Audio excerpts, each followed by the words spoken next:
Boas noites, benvidos a Sin Cita Previa. Este é un programa que nace da colaboración do Colexio Oficial de Médicos de Ourense e de Telemiño. Hoxe vamos a dedicar o programa a falar dun tema que é importante para todo o mundo, para uns o toman como un concepto de saúde, para outros como un concepto de belleza, e sobre todo para casi todo o mundo en algún momento da súa vida se plantexou, por un lado, facer dietas, por outro lado, facer dietas específicas para momentos moi específicos, como ocurre cando nos aproximamos ao brao, e a maioría da xente está tomando decisións sobre o que come, o que non come, o que deixa de comer, moitas veces condicionada por a prensa non específica ou por información de amigos, veciños, ou, no peor dos casos, por dietas milagrosas que aparecen nos medios de comunicación. Para darlle unha volta a todo este contexto, vamos a falar hoxe cun compañeiro, un médico, que é xefe de servicio de atención primaria do Centro Novo Santos, o doutor Alberto del Álamo. Alberto, boas noites. Buenas noches. La primera pregunta sería, en toda esta amalgama que hai de lo que comemos, dejamos de comer, ¿hay alimentos que son estrictamente buenos y alimentos que son estrictamente malos? Vamos a ver, yo creo que si analizamos todos los cambios que ha habido en la medicina en los últimos lustros, y han sido muchos, de lo que más ha variado, desde luego, es del tema de las dietas. Dentro del tema de las dietas, efectivamente, aparecen los alimentos como fundamento de las mismas. Hablar de alimentos buenos y de alimentos malos, dentro de este mundo de mitos y realidades, se podría considerar como un falso mito. No existen alimentos buenos, estrictamente buenos, no existen alimentos estrictamente malos. Hay que tener en cuenta la composición de los alimentos y al final te das cuenta que tener alimentos en estado puro es muy difícil. Todos los alimentos comparten ingredientes, comparten nutrientes entre unos y otros y hacen que ninguno de ellos, ningún alimento, pueda considerarse un alimento saludable 100% o perjudicial al 100%. Todo está en función de las características, de la composición de esos alimentos, todo está en función de las cantidades en las que se ingieren esos alimentos. Vivimos en el mundo del like, ¿no? Por un lado, en unas compras hacia el bajo coste y en la alimentación parece que también no le llaman la baja grasa o la baja caloría, pero los alimentos light. ¿Qué hay de verdad en que si yo tomo todo light, adelgazo, y si tomo alimentos que no son likes, engordo? ¿Es así blanco y negro? No, tampoco es blanco y negro. Al final, un alimento light es un alimento exactamente igual que el original. La única diferencia, por ley, que es lo que permite la denominación de este tipo de alimentos, es que tiene un 30% menos aproximadamente de calorías. Luego, todo está en función de las calorías de las que partas. Al final, un alimento light puede ser un alimento hipercalórico y que no contribuya a esa pérdida de peso. Todo viene también un poco de la gran manipulación que estamos sufriendo en este momento, de la gran transformación por parte de la industria alimentaria. Sí, son buenos, pero con sus matices. Es que a una veces parece como que es buscar segmentos de población que consuman más de ese producto. Por ejemplo, la Coca-Cola. Coca-Cola y Coca-Cola normal, Coca-Cola light y ahora Coca-Cola cero. Es decir, parece que se me escapa un grupo de gente por un lado o trato de captar a un segmento más grande de la población. Y Coca-Cola sin cafeína, vamos, bueno, cola sin cafeína. O sea, tienes infinidad de productos intentando abarcar efectivamente a todos los posibles extractos, todos los posibles consumidores para ese determinado alimento. Los productos cero, los productos light, son productos con un aporte calórico muy bajo, menos de una caloría por envase. Eso lo podríamos considerar como un efecto, en el mejor de los casos, neutro, menos perjudicial, ¿no? Realmente, desde luego, si lo comparamos con los alimentos que no son cero, no son light, esos en este momento, por el importante aporte calórico que tienen, son productos a limitar en cualquier dieta. O sea, lo que serían las bebidas azucaradas bicarbonatadas, hay una guerra especial contra ellas. Hay países como, por ejemplo, México, donde sí que gravando desde el punto de vista de impuestos, ¿no?, este tipo de bebidas, han conseguido, se está empezando a conseguir una reducción de la obesidad en esta población. Claro, hablar de dietas, al final, cuando las dietas no son lo suficientemente equilibradas, es hablar de esa gran epidemia que tenemos en este momento, como es la obesidad, y la consecuencia directa, la epidemia de diabetes que estamos sufriendo. Con respecto a esto, hay algunos países que por ley han limitado la presencia de máquinas expendedoras de este tipo de bebidas en las proximidades de los colegios, dentro de los colegios. ¿En España se ha de alguna forma pensado en esta posibilidad o no tenemos? Yo creo que la está pensando el Ministerio, y sí que, sobre todo de cara a lo que son los productos transformados, a las grandes cadenas de alimentación, sí que hay normativas cada vez más restrictivas en cuanto al uso de nutrientes o componentes hipercalóricos, componentes no excesivamente saludables, como por ejemplo el tema de las grasas, y que desde luego, si es importante a nivel sociedad esa epidemia de obesidad, más dramático se puede considerar a nivel de la población infantil. Entonces, todos los esfuerzos que hace el Ministerio y las distintas administraciones públicas sanitarias en ese sentido redundan en beneficio futuro en cuanto a la limitación de esta pandemia, ¿no?, como es la de la obesidad. Productos integrales, tenemos pan integral, tenemos galletas integrales, tenemos, he visto ya croissants integrales. ¿Es otra moda? ¿Es otra, digamos, otra forma de reducir la ingesta de calorías? Es decir, si nos escapa gente que deja de tomar el croissant porque aporta calorías, y vamos a ver si metiendo un croissant integral no perdemos ese cliente. Realmente, por poner el ejemplo que más se come, el pan integral, es saludable, es más saludable que el blanco. El pan engorda más la corteza, engorda más la miga, porque esta es una pelea familiar constante, sí, una discusión. No tomo miga porque engordo, tomo solo la corteza. Esta idea se transmite a los hijos. Bien. ¿Qué está pasando? Por ejemplo, el tema del pan. El pan es un ingrediente básico en cualquiera de las dietas. Está aportando hidratos de carbono complejos frente a lo que sería, por ejemplo, hidratos de carbono de absorción rápida, pues como las sacarosas, las fructosas, las lactosas y demás. Diferencias entre el pan integral y el pan blanco, el que no es integral, realmente no, desde un punto de vista calórico, las diferencias son mínimas. Sí es cierto que el pan integral es un pan que lleva mayor aporte de fibra. Entonces, en ese sentido, no tanto por la reducción calórica, que apenas existe, pero sí por el aporte de fibra. Eso sí que es la parte interesante que pueden tener los productos integrales. El integral, o sea, comparado con el pan blanco, ¿te da más sensación de saciedad y comer menos? Sacia más. En ese sentido sí es interesante. Por ejemplo, de panes blancos a panes tostados, prácticamente no hay diferencias. A veces incluso si tienes los panes tostados es por caramelizantes que le ponen a la corteza, pero desde el punto de vista nutricional es prácticamente lo mismo, desde el punto de vista calórico también.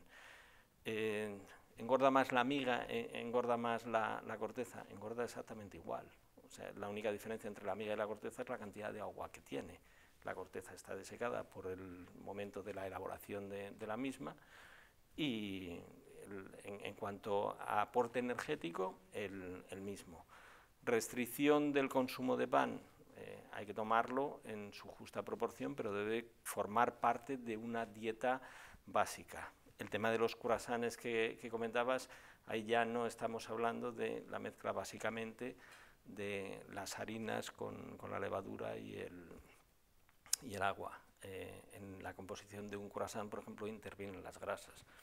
Lo realmente calórico de un croissant integral va a ser la grasa. Si se hace como a la manera tradicional con la mantequilla, resulta una bomba calórica, lo otro es un adorno, ¿vale?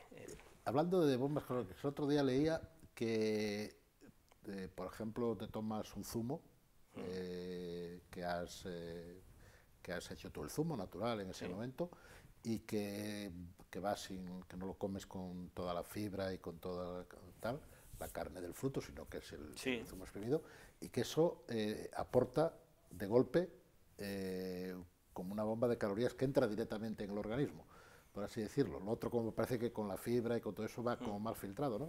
Parece que se rompe un mito y decir, me tomo un zumo de naranja a primera hora de la mañana, tal, y esto parece que lleva... Y entonces ya es el equivalente a una... dentro de lo que es una dieta equilibrada, se recomiendan diariamente consumir entre 2 y 3 piezas de fruta. Si me tomo ese zumo ya está tomado toda la fruta que... Ese es otro de los falsos mitos, es exactamente igual. Para hacer un zumo puedes utilizar entre 2 y 3 naranjas. Utilizas 3 naranjas, por ejemplo, tienes que tener en cuenta que 1,5 la desperdicias. Lo que son las calorías, el aporte vitamínico, más o menos lo vas a tener. Lo que no vas a tener es el aporte de la fibra, que esa fibra también hace que la absorción del resto de componentes del zumo sea beneficioso, y luego todos los beneficios que van acompañando a la fibra, o sea, en cuanto a enlentecimiento del tránsito digestivo, cómo puede favorecer o interferir con la absorción de otros alimentos. Entonces, pensar que por el hecho de que te tomas un zumo estás ya cumpliendo con esos requerimientos nutricionales recomendados por el Ministerio, falso mito. Falso mito. Vamos a ver el tema de los hidratos de carbono, porque ahí la gente habla. Primero, ¿qué son los hidratos de carbono y dónde los encontramos habitualmente en la alimentación? Uno de los 3 componentes que tienen los nutrientes, hidratos de carbono, grasas y proteínas, el hidrato de carbono es uno de los componentes energéticos por excelencia. El hidrato de carbono, al igual que una proteína, por ejemplo, por cada gramo nos aporta 4 calorías, una grasa, un gramo de grasa nos está aportando 9, o sea que son la mitad de calóricos, por ejemplo, que las grasas. Y el hidrato de carbono es base de una alimentación equilibrada. Dentro de los hidratos de carbono, como había comentado antes, hay que distinguir entre los que son hidratos de carbono de absorción rápida, que sería un tipo de hidrato de carbono a limitar. ¿Y cuál es un ejemplo práctico de lo que es un hidrato de carbono? De absorción rápida sería, por ejemplo, pues el azúcar de mesa. Sería, por ejemplo, el azúcar que está aportando la fruta, la fructosa que decía, o la leche a través de la lactosa. El hidrato de carbono complejo, que es el que debe formar parte más de nuestra alimentación, pues es el que te va, por ejemplo, en las pastas, te va en los arroces, te va en las patatas, te va en los cereales, el pan que habíamos comentado anteriormente. Vivimos en un mundo que todos andamos a prisa, corriendo. Hoy las parejas trabaja todo el mundo fuera, si puede, otra cosa es el paro, pero si puede trabajar fuera, y entramos en el tema de los congelados. Es decir, hoy la gente va, compra para una semana, para 15 días, mete en la nevera congelado, en frío, y después lo saca cuando lo va a cocinar. ¿Qué es más sano? ¿Producto fresco, producto congelado, o si el producto es el mismo en la base, son prácticamente iguales? Si el producto está bien congelado, la cadena de frío, desde el momento de la congelación y luego el transporte y demás, se ha realizado de manera correcta, desde un punto de vista nutritivo en cuanto a aporte de los distintos componentes de ese alimento para la dieta, no existen grandes diferencias entre el fresco y el congelado. Otra cuestión es el resto de características organolépticas que puede tener ese alimento. O sea, comer de una merluza fresca a comer de una merluza congelada, al final lo acabas notando. Desde el punto de vista nutricional, si la congelación se ha hecho con ultracongelación en el momento de coger la pieza y tal, y se ha transportado de una manera correcta, no debería, hablando de alimentos frescos, o sea, me dices, pues te puedes encontrar vegetales, unos guisantes, unos pimientos, te puedes encontrar pescados, alimentos no procesados. otro de los grandes problemas que tenemos en este momento, cuando hablas de los congelados, ya es el momento en el que se procesa un alimento. Ahí ya cambia radicalmente el panorama. De todas formas, por ejemplo, yo cojo unas verduras, las congelo, mañana, dentro de X días, la descongelo. Los aportes de nutrientes, todo eso es igual. Prácticamente lo mismo. Prácticamente lo mismo. Sí. Otro mito también.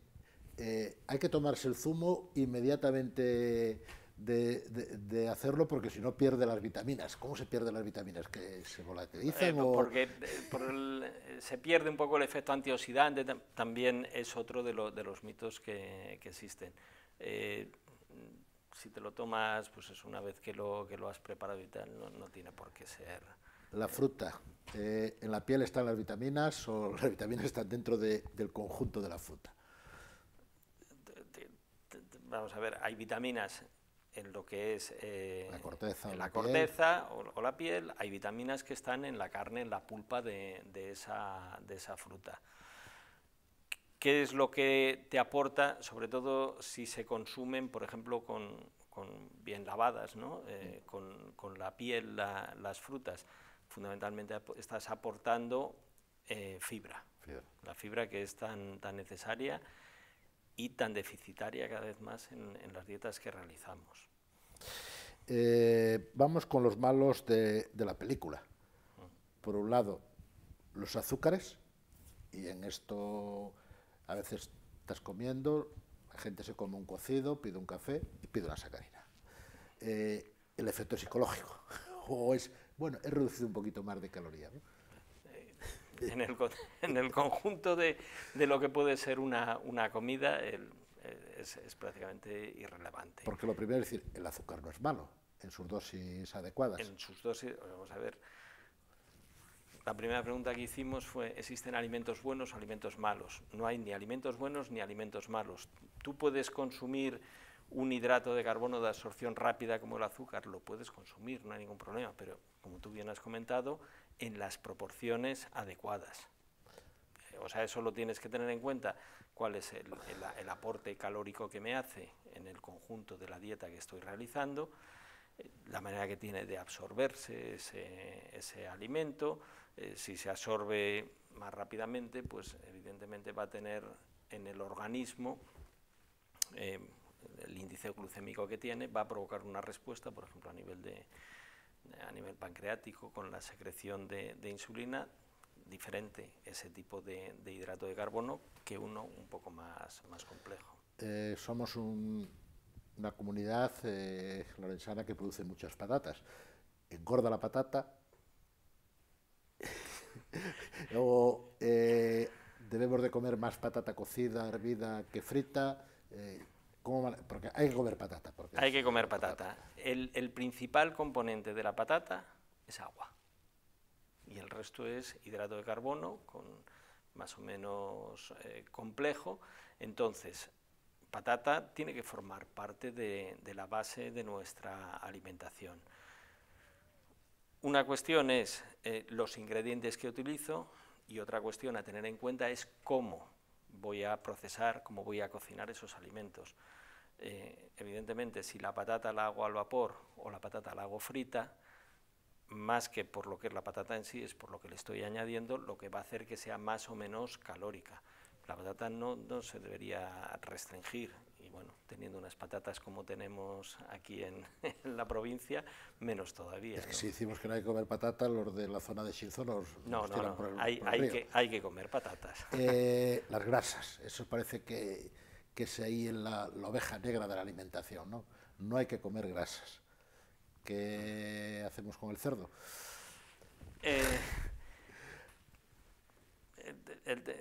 Las grasas. Si ves publicaciones científicas recientes del último año y medio, la mayoría de estas investigaciones nos vienen de Estados Unidos, ¿no? En cuanto empiezas a ver los estudios que, por ejemplo, se han estado realizando con rigor, todos estos mitos en cuanto a la limitación del consumo de grasas o los beneficios de la limitación del consumo de grasas en la dieta se nos caen un poco abajo. Realmente la justificación que se hizo hasta lo de ahora estaba muy prendida con alfileres. No hay una base para limitar en su conjunto las grasas, por una parte. Si te puedo hablar de grasas, grasas con ese de plural. Hay grasas, ¿qué tipo de grasas? Hablamos de las grasas monoinsaturadas, de las poliinsaturadas, las grasas saturadas. En una dieta normal, la grasa debe constituir aproximadamente entre un 30 y un 35% del total de esas calorías, ¿no?, que se ingieren, fundamentalmente a base de grasas monoinsaturadas. La grasa monoinsaturada que tenemos por excelencia aquí en este país es el aceite de oliva. Grasas poliinsaturadas o ácidos grasos poliinsaturados, los omega 6, por ejemplo, que los tienen los vegetales, pues sería el girasol, la soja, el maíz.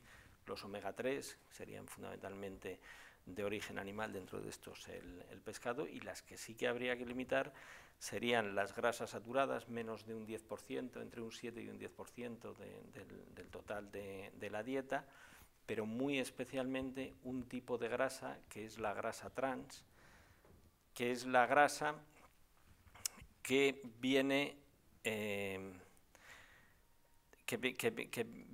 una vez que se transforma, que se procesa el alimento. La grasa trans es la grasa resultante de la hidrogenización de determinado tipo de grasas, sobre todo grasas vegetales, que se utilizan en la industria con la finalidad de solidificar esas grasas, sobre todo las margarinas. Esa grasa que luego, cuando lees las etiquetas de los alimentos, algo fundamental, ¿no? Tú, cuando vas a hacer la compra, no solamente tienes que fijarte en el producto. Si es un producto correctamente etiquetado, deberías fijarte en la composición y limitar aquellos productos que tienen grasas de este tipo y grasas que nos camuflan a veces como grasas vegetales, grasas parcialmente hidrogenadas, grasas trans. Alberto, es muy interesante y nos queda mucho programa, de tal forma que vamos a tener que seguir ahondando en este tema en el próximo programa, porque se nos ha quedado corto el tiempo. Espero que haya sido de su interés el tema sobre la alimentación, sobre todos esos mitos que estamos abordando en el programa de hoy. Lo vamos a seguir abordando en el próximo programa. Pero de momento, una idea clara. Al final, lo que importa es el volumen total de calorías que metemos en el cuerpo y lo que consumimos todos los días. Hablaremos de esto en el próximo programa. Espero verlos la próxima semana. Buenas noches.